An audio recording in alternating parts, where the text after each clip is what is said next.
Hello students, so I'm again back with part 2 of chapter number 3, the Delhi Sultanate. Student, I hope you all have seen part 1 in which we have discussed about Mamluk or slave dynasty as well as Khilji dynasty. So student will start part 2 with Tughlaq dynasty. Ghiyasuddin Tughlaq. Ghiyasuddin attained the throne in 1320. Ghiyasuddin को throne कब मिला बच्चों? ताज कब मिला? कब से उसने rule करना स्टार्ट किया? 1320 से। अपने स्टेट के फाइनेंसेस को इम्प्रूव करने के लिए इसने एग्रीकल्चर सेक्टर को बहुत एनकरेज किया। आसपास जितनी भी लैंड थी जो जिसके ऊपर कल्टीवेशन नहीं हो रहा था उसके ऊपर भी इसने कल्टीवेशन स्टार्ट कराया। Ghiyasuddin attend the thrown in 1320। 1320 में ताज मिला। अपने स्टेट के फाइनेंसेस मतलब अपना जो खजाना था उसको और ज़्यादा भरने के लिए उसने एग्रीकल्चर को एनकरेज किया। Try to increase the land under cultivation, वो ज़मीनें जिनके ऊपर कल्टीवेशन नहीं हो रहा था उनके ऊपर भी कल्टीवेशन स्टार्ट किया। He also added Telangana, Jajnagar और बंगाल को इन्होंने अपने किंगडम में ऐड किया। He also added Telangana, Jajnagar, Bengal to his kingdom. इनकी डेथ हो जाती है 1324 में एंड वो succeeded by his son Mohammad bin Tughlaq. और घियासुद्दीन तुगलक जो फाउंडर थे तुगलक डायनेस्टी के 4 ईयर ही रूल करते हैं। इसके बाद हो जाती है इनकी डेथ और इनके जो सक्सेसर होते हैं वो होते हैं इनका अपना बेटा मोहम्मद बिन तुगलक। अब हम लोग मोहम्मद बिन तुगलक को पढ़ेंगे जिन्होंने 24 से रूल स्टार्ट किया, 51 तक रूल किया। Mohammad bin Tughlaq started ruling in 1324 and ended 51। ठीक है, मोहम्मद बिन तुगलक ने कब से रूल स्टार्ट किया बच्चा? 24 में। और इनका रूल एंड कब हुआ? 51 में। Mohammad bin Tughlaq was a ruler as well as a scholar. Mohammad bin Tughlaq ruler भी थे और स्कॉलर भी थे। मोहम्मद बिन तुगलक रूलर भी थे और स्कॉलर भी थे। उनका बहुत इंटरेस्ट था लॉजिक में, ग्रामर में। काय में इंटरेस्ट था बच्चा? लॉजिक में और ग्रामर में। साइंस, लिटरेचर सब इन्हें बहुत पसंद था। He had a deep sense of justice and an open mind. बहुत ही ओपन माइंडेड थे। जस्टिस का एक डीप सेंस था इनको, मतलब न्याय बहुत अच्छा होना चाहिए। खुले दिमाग से सोचते थे। Mohammad bin Tughlaq empire included the Deccan, the southern state, Orissa and Bengal. इन्होंने अपनी किंगडम में डेक्कन को भी मिलाया, सदर्न स्टेट्स को मिलाया, उड़ीसा और बंगाल को भी। इनका जो एडमिनिस्ट्रेशन था वो direct he administered Deccan and south directly, सीधे मतलब कोच मीडियोकर इन्होंने अपॉइंट नहीं कर रखे थे, खुद डायरेक्टली ही रूल करते थे डेक्कन को भी। फिर से अगर हम बात करें तो जो मोहम्मद बिन तुगलक थे, लिटरेचर, साइंस इसका बहुत नॉलेज था उनको। न्याय व्यवस्था बहुत अच्छी होनी चाहिए ऐसा इनका बिलीव था। इनके एम्पायर में डेक्कन, सदर्न स्टेट, उड़ीसा और बंगाल भी आते थे। इन्होंने डेक्कन को डायरेक्टली एडमिनिस्टर किया। We get to know about his reign from the writing of Ibn Battuta who visited India during this time। और इबन बतूता ने इसी टाइम में इंडिया को विजिट किया था। जब कौन रूल कर रहे थे? मोहम्मद बिन तुगलक। कुछ मेजर्स देखेंगे हम जो मोहम्मद बिन तुगलक ने लिए और कैसे उन मेजर्स ने लोगों को अफेक्ट किया।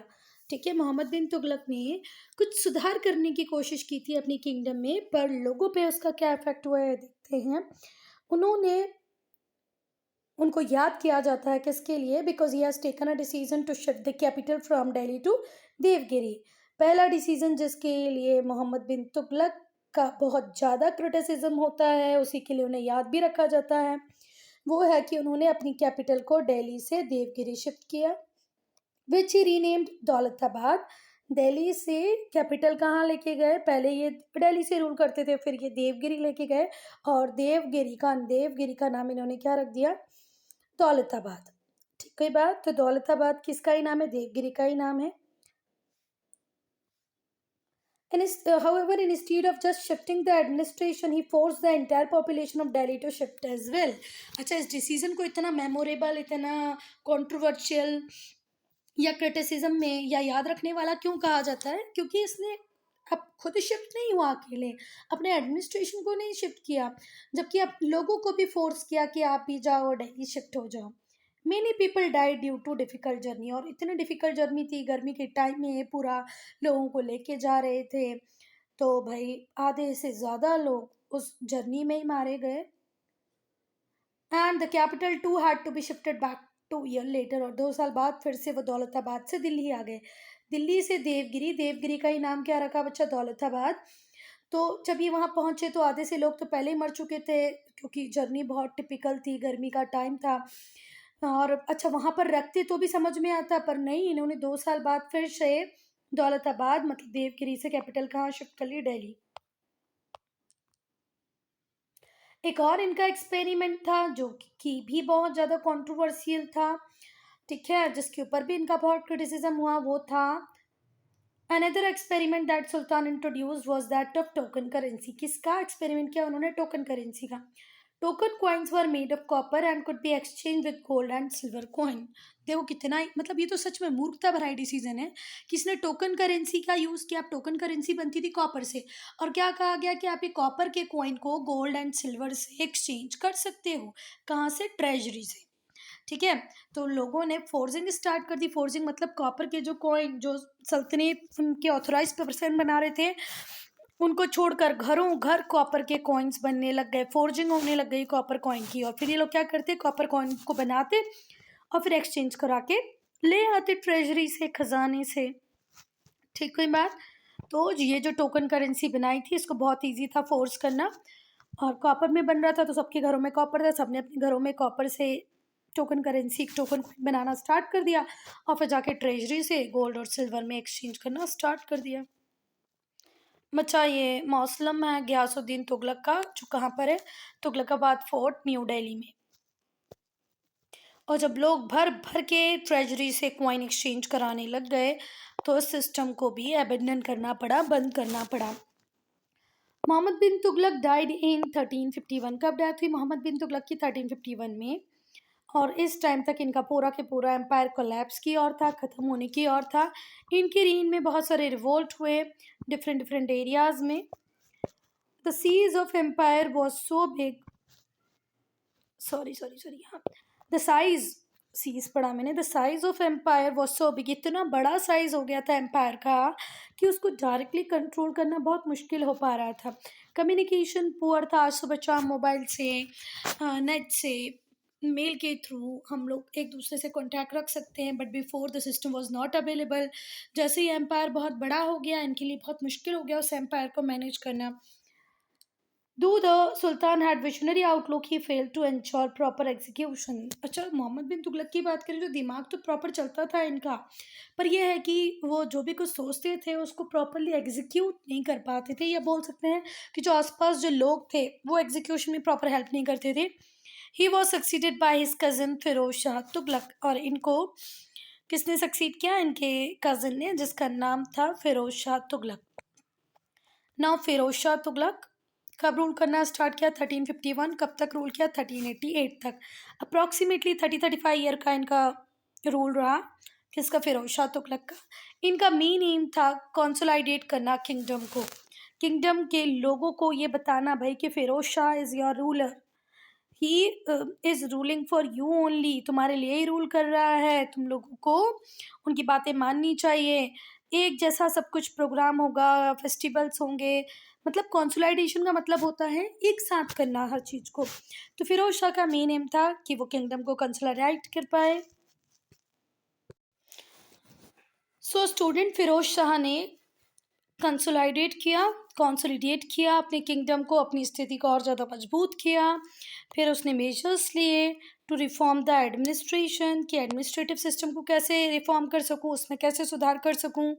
ही built the city of Firozabad in Delhi. उसने एक पूरी की पूरी सिटी बनाई जिसका नाम था फिरोज़ाबाद। कहाँ बनाई, दिल्ली में बनाई। He built nearly 300 towns and repaired old buildings. उसने 300 टाउन्स बनवाए, ओल्ड बिल्डिंग्स को रिपेयर कराया। ये बहुत ही लर्न मैन था और पैट्रोनाइज करता था स्कॉलर्स को। Barani, Shams Siraj Afif, both noble and common people were happy. Common people भी फिरोज शाह तुगलक के रीन में हैप्पी थे और नॉवल पीपल भी बहुत ज़्यादा हैप्पी थे। इनकी डेथ होती है 1388 में। और इसके बाद बहुत ज़्यादा रिबेलियन होने लगते हैं। आसपास के जितनी किंगडम में जो लोग रह रहे होते हैं वो खड़े हो जाते हैं और अपनी किंगडम को इंडिपेंडेंट बताने की कोशिश करते हैं। ठीक हुई बात। He successor was unable to stop decline of Tughlaq empire, पर इनके जितने भी सक्सेसर आए वो तुगलक एम्पायर को इंटैक्ट नहीं रख पाए और यहाँ से डिक्लाइन स्टार्ट हो जाता है तुगलक एम्पायर का। ये बच्चा रियून्स हैं फिरोज शाह कोटला के, जो कहाँ पर है, न्यू दिल्ली में। नाउ एडमिनिस्ट्रेशन इन द सल्तनत, पहले हम लोग सुल्तान को देखेंगे। सुल्तान एक बहुत इंपॉर्टेंट पर्सन हुआ करता था, मतलब सेंट्रल फिगर, सेंट्रल अथॉरिटी कौन ही होता था बच्चा, सुल्तान होता था अपनी एम्पायर में। He had to be intelligent, और उसका इंटेलिजेंट होना, डेयरिंग होना, रिसोर्सफुल है ना, एक इफेक्टिव रूलर होना बहुत ज़रूरी था। देखो इतना बड़ा एम्पायर है, उसके सेंटर में है भाई कौन, आपका सुल्तान। सुल्तान को सारे डिसीजन लेने हैं, तो तुम्हें नहीं लगता कि उसका इंटेलिजेंट होना, उसका विजनरी होना, उसके पास रिसोर्सेज का होना, उसका एफिशिएंट इफेक्टिव रूल होना बहुत ज़्यादा इंपॉर्टेंट होता था। उसे अपनी पूरी एम्पायर को प्रोटेक्ट करके रखना है आउटसाइड अटैक से, लॉ एंड ऑर्डर को मेंटेन करना है। वो कमांडर इन चीफ होता था आर्मी का। Balban cemented the sultan's position as god's representative. Balban ने क्या बोला भाई कि ये जो सुल्तान है ये भगवान के रिप्रेजेंटेटिव हैं। इसने दो सिस्टम इंट्रोड्यूस किए थे, सिजदा एंड पायबोस। ठीक है, अब हम लोग सिजदा और पायबोस देखेंगे। स्टूडेंट, बलबन का क्या कहना था भैया कि ये जो सुल्तान होते हैं ये गॉड के रिप्रेजेंटेटिव होते हैं, इसलिए उसने दो मेथड, दो कस्टम स्टार्ट किए। एक का नाम था सिजदा, दूसरे का नाम था पायबो। सिजदा का मतलब होता है lying on the ground at the feet of the sultan, ground में आपको झुक जाना है। ठीक है, और पायबोस का मतलब होता है किसिंग द सुल्तान फीट। पायबोस मतलब जो सुल्तान है उसके पैरों को चूमना है आपको, उसको किस करना है। और सिजदा मतलब आपको जहाँ पर सुल्तान के पैर हैं उनमें झुक जाना है, लेट जाना है। ठीक है, और फिर उसको किस करना है पैरों को। ये दो सिस्टम स्टार्ट किए थे बलबन ने। The sultan had many nobles and officers who advised him and carried out his order। और ये जो सुल्तान होता था इसके बहुत सारे ऑफिसर्स एडवाइस करते थे डिफरेंट डिफरेंट डिसीजंस लेने में, और इसके जो भी ऑर्डर राजा देता था उसको कैरी आउट करने के लिए। नॉवेल्स एंड ऑफिशियल्स की अगर हम बात करें तो those who held important military and civilian posts in the government were part of nobility। बच्चा जितने भी लोग होते थे जिनको important military या civilian post मिली होती थी गवर्नमेंट में, उन सबको nobility कहा जाता था, nobility कहा जाता था। सुल्तान had to get their support and keep them in control। सुल्तान को इनका सपोर्ट भी चाहिए होता था और सुल्तान इन्हें कंट्रोल में भी रखना चाहता था। जो हाई रैंकिंग नॉवेल्स थे वो थे खान्स, मलिक्स, आमिर्स। कौन कौन थे बेटा high ranking officer? Khan, Malik, आमिर्स। The Khans ranking is the highest, जिनमें खान की रैंकिंग बहुत ज़्यादा हाईएस्ट होती थी। आई बात समझ में? तो सुल्तान इन सारे ऑफिशियल्स को अपने कंट्रोल में भी रखना चाहता था, इनका सपोर्ट भी टाइम टू टाइम उसको रिक्वायर्ड था। और जो हाई रैंकिंग नॉबल्स होते थे उसमें होते थे खान, मलिक और आमिर्स। और इसमें सबसे इंपॉर्टेंट पोजीशंस हाईएस्ट रैंकिंग कौन होते थे बच्चा? खान्स। मेनी ऑफिशियल्स पर पार्ट ऑफ एडमिनिस्ट्रेशन, बहुत सारे ऑफिशियल्स एडमिनिस्ट्रेशन का पार्ट होते थे। ठीक है, द वकील इदार looked after entire royal household. वकील इदार का काम क्या होता था बच्चा? हाउस होल्ड्स को देखना, पूरे रॉयल हाउस होल्ड को देखना। अमीर ए हज़िब का काम होता था सेरेमनीज, जितनी भी कोर्ट में सेरेमनीज होंगी उनको मैनेज करने का, ऑर्गेनाइज करने का काम था अमीर ए हज़ीब का। वकीलेदार का काम था रॉयल हाउस होल्ड को मैनेज करना। जितने भी पेटिशंस आते थे सुल्तान को वो सबमिटेड थ्रू हिम, इसी के थ्रू सबमिट किए जाते थे। अमीर हिजाब was the master of ceremonies in the court. All petitions to सुल्तान वर सबमिटेड थ्रू हिम। ठीक है, जितनी भी पेटिशंस आएंगी, जो भी लोग परेशान होंगे, वो जो भी कुछ लेटर वगैरह लिखते होंगे, जो भी मैसेज देना चाहते होंगे, वो अमीर हिजाब के द्वारा ही, मतलब ये ही उनको राजा तक लेके आता था। वज़ीर बहुत इंपॉर्टेंट ऑफिसर होता था। ही वॉज द हेड ऑफ वजारत, और ये वजारत का हेड होता था। वजारत किसको बोलते हैं बच्चा? Finance department. वजारत फाइनेंस डिपार्टमेंट होता है, उसका हेड होता था वज़ीर। वज़ीर की एक इम्पोर्टेंट पोजीशन होती थी। वो सुपरवाइज़ करता था working of all other department, जितने भी दूसरे डिपार्टमेंट हैं उनकी वर्किंग को सुपरवाइज़ करता था। रिस्पॉन्सिबल था for the collection of revenue, allocation of spending.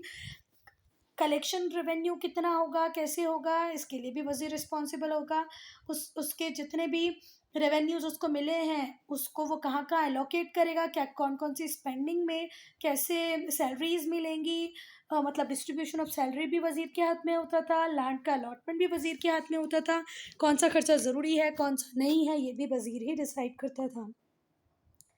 जितने भी लैंड के ट्रैक्ट्स थे उन्हें कहा जाता था बच्चा इक्तास, were assigned to military and civilian officers called इक्तादार और मुक्तीज। इक्तादार और मुक्तीज वो लोग होते थे बच्चा जिनको इक्ता अलॉट होता था। इक्ता क्या था बच्चा? Tract of land. What is इक्ता?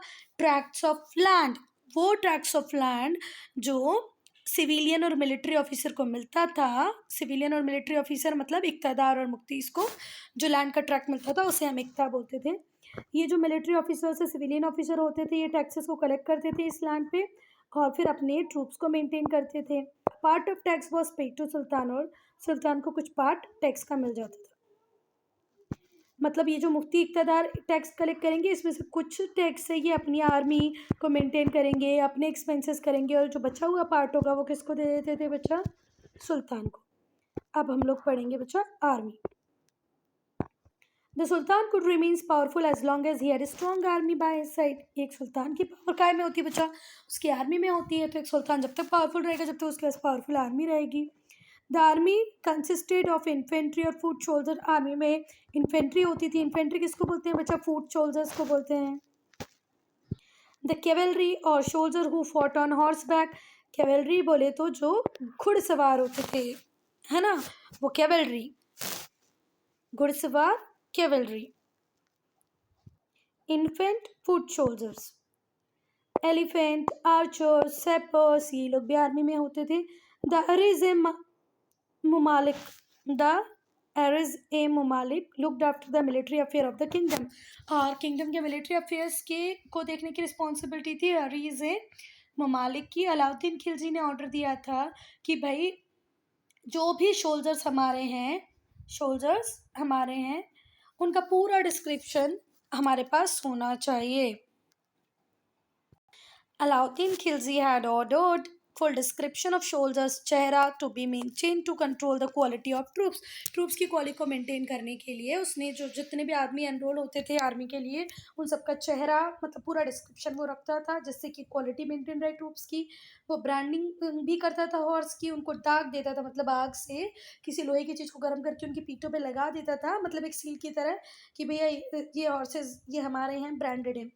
Was also done so that only good quality horse were brought to the king, और उसके पास गुड क्वालिटी हॉर्स ही हों। Practice was continued till the reign of Mohammad bin Tughlaq. Mohammad bin Tughlaq की रीन तक ये सब कुछ ऐसा ही रहा। Apart from the standing army the sultan was provided additional troop by iqtadars. और जैसे ही ज़रूरत देखो वैसे तो एक सुल्तान के पास उसकी आर्मी होती थी पर एज एंड व्हेन रिक्वायर्ड, जब उसको ऐसा लगे कि मुझे और आर्मी की रिक्वायरमेंट है और ट्रूप्स मुझे चाहिए तो वो उसे सप्लाई करते थे इक़्तिदार्स। डिवीजन ऑफ द एम्पायर, जो पूरा के पूरा एम्पायर था उसको प्रोविंसेस और सूबेज में डिवाइड किया गया था, प्रोविंसेस और सूबा। Which further divided into shakes. पहले पूरे के पूरे एम्पायर को सूबे में डिवाइड किया, प्रोविंसेस में डिवाइड किया, है ना, फिर उसको और छोटे छोटे पार्टों में डिवाइड किया, सेक्स में, सीक्स में। द शेक वर सब डिवाइडेड इनटू परगना। तो पहले पूरे एम्पायर के बनाए सूबे, फिर इस सूबे से बने शेख, फिर इस शेख से बने परगना। ठीक है बात? फिर से देखो एक बार, पहले बने सूबे, सूबे से बना शेख, शेख से बना परगना। ठीक है बात? चलो। Which were made up mini villages, और एक परगना में बहुत सारे विलेजेस होते थे। द मुफ्ती और governor was head of the provinces, और हेड होता था प्रोविंसेस का मुफ्ती या governor. The shiq was headed by shiqdar, और जो शेख होता था उसको हेड करता था शेखदार। And the amil was the head of pargana, अमिल परगना का हेड होगा, शेखदार शेख का हेड होगा, मुफ्ती प्रोविंस का हेड होगा। Land owners called khots and headman और muqaddams were the most important official in the village. देखो बच्चा, लैंड ओनर्स को हम क्या बोलते थे? कोच। और जो विलेज हेडमैन होता था उसे बोलते थे मुकद्दम। ठीक है, अब हम जुडिशरी देखेंगे। जुडिशरी न्यायपालिका की अगर हम बात करें तो जो सुल्तान होता था वो जुडिशरी का हेड होता था। इसको लीगल ऑफिसर्स एड करते थे, हेल्प करते थे, लाइक द काजी उल ममालिक, द चीफ जज ऑफ द सल्तनत। चीफ जज ऑफ द सल्तनत होता था काजी उल ममालिक। ये लीगल ऑफिसर होता था जो टाइम टू टाइम किंग को एडवाइस देता था। जो चीफ काजी होता था headed the legal system and heard appeals from lower courts। और ये जो चीफ काजी होता था इसका ही काम होता था कि लोअर कोर्ट के अपील्स को सुने। इब्न बतूता जो कि एक मोरक्को ट्रैवलर था जिसने कोर्ट को विजिट किया था मोहम्मद बिन तुगलक के, was a Qazi in his court for 8 years। वो इनके कोर्ट में काजी की तरह रहा 8 ईयर तक। अब रॉयल हाउस होल्ड की अगर हम बात करें बच्चा, स्लेव एक इम्पॉर्टेंट पार्ट होते थे रॉयल हाउस होल्ड का। ऐसा कहा जाता है कि जो अलाउद्दीन खिलजी था उसके पास 50,000 स्लेव्स थे। Slaves act as personal bodyguard and also administrative officer. अब ये जो स्लेव, ये गुलाम जिनको ये खरीद के लाते थे, ये एडमिनिस्ट्रेटिव ऑफिसर भी हो सकते थे, पर्सनल बॉडीगार्ड भी हो सकते थे किंग के। ठीक है। Workshops called karkhanas were set up. बड़े बड़े वर्कशॉप सेटअप हुए जिनको हम कारखानाज बोलते थे, जिससे कि रॉयल हाउस होल्ड्स की नीड्स पूरी हो पाए। वो जितनी भी रिक्वायरमेंट होती थी रॉयल हाउस होल्ड्स की, वो कहाँ से पूरी होती थी बच्चा? वर्कशॉप, कारखाने से। They were headed by nobles called maliks. और इनको हेड कौन करता था? मलिक। They produce items such as cloth, embroidery होती थी, ब्रोकेट, पेंटिंग, ये सारे क्लॉथ प्रोड्यूस होते थे इन कारखानों में। क्लॉथ के ऊपर फिर एम्ब्रॉयडरी, ब्रोकेट का क्लॉथ, पेंटिंग, सारे काम करते थे। ये मिलिट्री के आइटम्स भी बनाते थे। ईच कारखाना had a separate account office. और हर कारखाने का एक सेपरेट अकाउंट ऑफिस होता था। अब हम लोग इकोनॉमी देखेंगे बच्चा। बहुत सारे टैक्सेस इम्पोज होते थे जिनको इम्पोज करता था सुल्तान। किसके ऊपर? पीजेंट्स, किसानों के ऊपर, जैसे खराज, लैंड टैक्स, खरी, हाउस टैक्स, चराई, कैटल टैक्स। चराई कैटल टैक्स होता था, घारी हाउस टैक्स होता था, खराज लैंड टैक्स होता था। ऑफिशियल जैसे कि चौधरी, हेड ऑफ 100 विलेज। चौधरी हेड ऑफ 100 विलेज। 100 विलेज का जो हेड था उसे चौधरी बोला जाता था। द खुद and the Muqaddam revenue officer होते थे जिनका काम होता था रेवेन्यू कलेक्शन करना। Until the time of Alauddin Khilji. Alauddin Khilji के टाइम तक बच्चा ये जो ऑफिसर होते थे ये टैक्स पे नहीं करते थे। अलाउद्दीन खिलजी ने स्ट्रिक्ट मेजर्स लिए टैक्स को इंक्रीज करने के लिए, और टैक्स कलेक्शन भी बहुत प्रॉपर हो ऐसा भी इंश्योर कराया अलाउद्दीन खिलजी ने। इसलिए लगभग 50% तक टैक्स इम्पोज किए थे। Land had to be measured and the tax was fixed according to the yield of the land. पहले ज़मीन को प्रॉपर मेजर किया जाएगा, फिर देखा जाएगा कि कितनी ज़मीन पे इतना यील्ड हो जाता था, इतना प्रोडक्शन हो जाता था, उसके अकॉर्डिंग वो टैक्स पे फिक्स करता था। ठीक है। जितने भी रेवेन्यू ऑफिशियल होते थे उन्हें टैक्स देना पड़ता था। बरानी says that Alauddin Khilji was determined that peasants should not be exploited by revenue officers. बरानी, जियाउद्दीन बरानी का कहना है कि ये जो अलाउद्दीन खिलजी थे इनको ऐसे लगता था कि किसी भी रेवेन्यू ऑफिसर को कोई राइट नहीं है कि वो पीजेंट्स को एक्सप्लॉइट करे। ठीक कोई बात। इसीलिए रेवेन्यू ऑफिशियल्स भी जो थे वो भी टैक्स पे करते थे और हर तरीके से पीजेंट्स को सेफ्टी मिले इसको इंश्योर कराते थे अलाउद्दीन खिलजी। उसने जितने भी एवरीडे आर्टिकल्स होते थे जैसे oil, food, grain, cloth, sugar, इन सब के प्राइजेस को कंट्रोल करके रखा था। शॉपकीपर्स को पनिश किया जाता था जो हायर प्राइजेस चार्ज करते थे। स्टेट ने जैसे बोल दिया किसी चीज़ के लिए 10 रुपये, तो 10 रुपये उस शॉपकीपर को चार्ज करना, अगर वो ज़्यादा चार्ज करेगा तो उसको पनिश किया जाएगा। और बच्चा एक सुपरवाइजर रख दिया गया था जिसका ऑफिशियल नेम होता था शाहाना। वो केयरफुली मॉनिटर करता था, ध्यान देता था ट्रेडर्स पे और मर्चेंट्स पे कि कहीं ये कोई इलीगल एक्टिविटी तो नहीं कर रहे हैं। मोहम्मद बिन तुगलक ने न्यू सेस इंट्रोड्यूस किया था और स्ट्रिक्ट ऑर्डर थे कि इस टैक्स को कलेक्ट करना ही है। It is said that these new taxes led to violent rebellion. और ऐसा भी कहा जाता है कि ये जो सेस इसने लगाया था इससे वॉयलेंट रिबेलियन भी हुए थे। एग्रीकल्चर को प्रमोट करने के लिए इसने न्यू मिनिस्ट्री सेटअप की जो फार्मर्स को क्या देती थी, लोन देती थी। Firoz Shah Tughlaq abolished many different kinds of taxes, और फिरोज शाह तुगलक ने बहुत सारे डिफरेंट काइंड के टैक्सेस को एबलिश कर दिया था। सोसाइटी, रूलिंग क्लास हुआ करती थी, नॉबल्स हुआ करते थे जो सोसाइटी का टॉप मोस्ट सेक्शन बनाते थे, रूलिंग क्लास और नॉबल। और जितनी भी एडमिनिस्ट्रेटिव पोस्ट थी इम्पोर्टेंट वो इन्हीं लोगों के लिए रिजर्व होती थी। जो हिंदू कास्ट सिस्टम था वो भी इन्फ्लुएंस हो रहा था। The Hindu caste system influence the Muslim as well. Hindu caste system Muslims को इन्फ्लुएंस कर रहा था, खुद तो इन्फ्लुएंस हो ही रहा था बच्चा, पर मुस्लिम्स को भी इन्फ्लुएंस कर रहा था। बहुत डिस्टिंक्शंस थे बिटवीन वेरियस ग्रुप, अलग अलग ग्रुप के बीच में बहुत ज़्यादा भिन्नताएं थी, अलग अलग थे। Slavery also existed and large number of slaves were bought and sold in the market. उस टाइम स्लेवरी, गुलामी बहुत ज़्यादा चलती थी, तो बच्चा लोग गुलामों को खरीदते और बेचते रहते थे। Slavery was existed and large number of slaves were bought and sold in the market.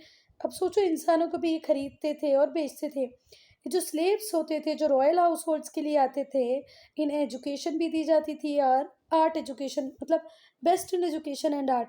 अब जो भी स्लेव्स होता था जिसको रॉयल हाउस होल्ड लेके आता था, वो given the best in education and art. जो लॉयल स्लेव्स होते थे वो कितनी बार अच्छी रैंक्स तक पहुंच जाते थे आर्मी में और एडमिनिस्ट्रेशन में। थे वो गुलाम, पर अगर अगर वो अच्छा पढ़ लेते थे, प्रॉपर डेडिकेटेड रहते थे किंग के लिए, तो उन्हें अच्छी रैंक मिल जाती थी आर्मी में और एडमिनिस्ट्रेशन में। जो पीजेंट्स थे उनकी लाइफ में तो बहुत ही प्रॉब्लम्स थी, वो पावर्टी वाला जीवन जी रहे थे, उन्हें हाई टैक्स देना पड़ता था। They lived at the mercy of revenue officer. हमेशा वो किसकी दया पर निर्भर करता था उनका जीवन, रेवेन्यू ऑफिसर की मर्सी पे डिपेंड करता था। वो exploited them and accepted high amount of revenue. और रेवेन्यू ऑफिसर का काम ही ये था कि वो एक्सप्लॉयट करे, शोषण करे किसका, पीजेंट्स का। Invasion of Timur. जैसे ही तुगलक डायनेस्टी डिक्लाइन की, तैमूर ने इन्वेजन किया 1398 में। Delta dealt a great blow of Delhi सल्तनत। और यहाँ से दिल्ली सल्तनत का काम ख़त्म होने लग गया। कब से ख़त्म होने लग गया बच्चा? 1398, जब तैमूर ने इन्वेजन्स किए। ठीक है, after the decline of Tughlaq dynasty के डिक्लाइन के बाद तैमूर का इन्वेजन हुआ 1398 में। Dealt a great blow to Delhi सल्तनत, और यहाँ से दिल्ली सल्तनत का डिक्लाइन बिल्कुल स्टार्ट हो गया। तैमूर ने क्लेम किया to be the descendant of Changez Khan. Timur ने क्या बोला कि हम चंगेज़ खान के डिसेंडेंट हैं। He was the founder of Timurid dynasty. और ये किसके फाउंडर थे? तैमूरिन डायनेस्टी के फाउंडर थे सेंट्रल एशिया में। Timur claimed to be the descendant of Changez Khan. ऐसे माना जाता है कि ये जो तैमूर थे ये किसके डिसेंडेंट थे बच्चा? चंगेज़ खान के। और वो तैमूर डायनेस्टी के फाउंडर भी थे। सेंट्रल एशिया में जो तैमूरिड डायनेस्टी थी उसके फाउंडर तैमूर ही थे। फेम्ड, उन्होंने, तैमूर ने कहीं सुन रखा था कि भैया दिल्ली में बहुत ज़्यादा वेल्थ है। जो लास्ट रूलर थे तुगलक डायनेस्टी के, Nasiruddin, did nothing to resist him. Nasiruddin ने कुछ भी नहीं किया तुगलक को रोकने के, सॉरी, तैमूर को रोकने के लिए। Thus he sacked and plundered Delhi, इसलिए उसने दिल्ली को पूरी तरीके से तोड़ मरोड़ दिया और लूट लिया। Thousands of people were killed, तानी लाखों हज़ारों लोगों को मार दिया गया, बहुत सारों को स्लेव बना लिया गया। ऑन हिज रिटर्न, जब वो वापस आया, Timur sacked and plundered Firozabad, Meerut, Haridwar, Kangra and Jammu. जब तैमूर बेटा वापस जा रहा था तो उसने पूरी तरीके से तोड़फोड़ मचाई, सेक्ट किया किसको? फिरोजाबाद को, मेरठ को, हरिद्वार को, कांगड़ा को और जम्मू को। अगर हम डिक्लाइन की बात करें सल्तनत की, तो जैसे ही तुगलक डायनेस्टी का एंड हुआ वैसे ही डिक्लाइन स्टार्ट हो गया बच्चा किसका? हमारे दिल्ली सल्तनत का। 1440 में जो किज़र खान थे उन्होंने सैयद डायनेस्टी बनाई। However, these two was a weak dynasty and was overthrown by Bahlul Lodi. Khizr Khan ने सैयद डायनेस्टी बनाई पर उसको भी बहालुल लोदी ने ओवरथ्रो कर दिया। 1451 में फिर लोधी डायनेस्टी आए जिसने 51 से 1526 तक रूल किया। 1451 से 1526 तक रूल किया, अप्रॉक्सीमेटली 70 ईयर से भी ज़्यादा रूल किया। किसने बच्चा? आपकी लोडी डायनेस्टी ने। इनका जो मोस्ट कैपेबल रूलर था लोडी डायनेस्टी का वो था निज़ाम खान। ये लास्ट रूलर बना इस डायनेस्टी का। इब्राहिम लोदी को डिफीट किया बाबर ने 1526 में। फर्स्ट बैटल ऑफ पानीपत में बाबर ने इब्राहिम लोदी को हरा दिया। और यहाँ से the sun had set on Delhi सल्तनत, और दिल्ली सल्तनत का सूरज डूब गया after a reign of 3 centuries। बहुत लंबा टाइम होता है बच्चा। 300 ईयर रूल करने के बाद इसका सूरज डूब गया दिल्ली सल्तनत का। So student, I am ending this video here only. If you have any doubt, any problem, do write in comment section.